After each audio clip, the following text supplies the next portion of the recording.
Hello everyone, আজকে আমরা চলে যাচ্ছি আমাদের জন্য ডাক্তার দেখাইতে।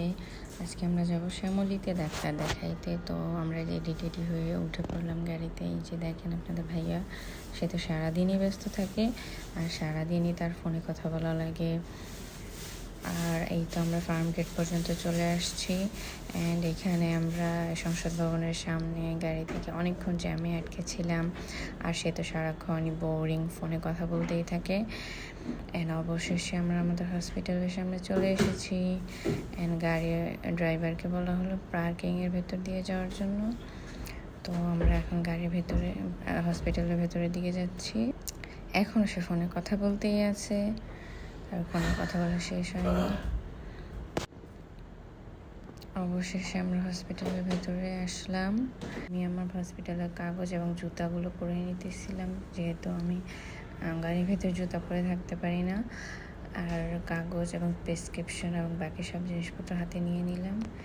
এখানে যাওয়ার পর এখন গাড়ি থেকে নেমে নিতেছি। রিকোয়েস্ট করলাম দরজা খুলে দেওয়ার জন্য, কিন্তু এখন আমরা হসপিটালের ভেতরে চলে যাব। আমার একটু নার্ভাস লাগতেছিল, কারণ ডাক্তারের কাছে যাওয়ার আগে আমার খুবই খারাপ লাগে এবং ভয় করে যে হ্যাঁ ডাক্তার এখন আমাকে কি বলবে। এই তো ভেতরে ঢুকতেছি। ঢোকার সময় একটু ধাক্কা লেগে গেছিলো একটা আন্টির সাথে। তো সে আমাকে রেখেই খুব তাড়াতাড়ি চলে যাইতেছে, তার অনেক তাড়া। এখানে রিসেপশনে আমরা কিছু কথা বলে নিলাম। তারপর এখন আমরা দেখি এখানে লিফটের জন্য অনেক বড় লাইন ছিল, আর আমরা এখন উপরে উঠে নিলাম।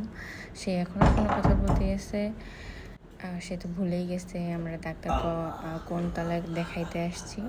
তো শেষে সে হাঁটতেছে, তার কথা বলা শেষ হলে এখন সে বুঝতে পারতেছে কোন লেভেলে আসছি আমরা। অবশেষে এসে দেখি অনেক লোকজন বসে আছে আশেপাশে। আমরা রিসিপ্ট জমা দিলাম অ্যান্ড ভাবলাম এখন দুপুরের টাইম হয়ে গেছে, অনেকক্ষণ বসেছিলাম। ডাক্তার দেখানো শেষ।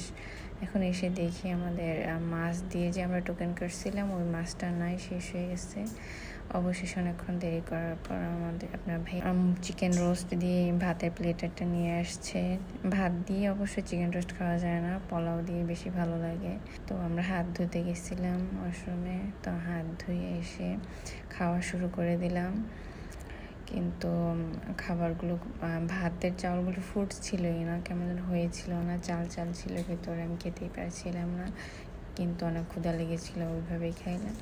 অবশেষে আমাকে কিছু টেস্ট দিয়েছিল, টেস্টগুলো করার সময় বসে এবং আমরা বাইরে চলে আসলাম। আসার সময় বাইরে জ্যামে আটকা থাকার পর ওনারা আমাকে মালা কেনার জন্য অনেক রিকোয়েস্ট করতেছিল। তো ড্রাইভার আমাকে বিরক্ত করার জন্য ড্রাইভার তাকে যাইতে বলছিল, সেও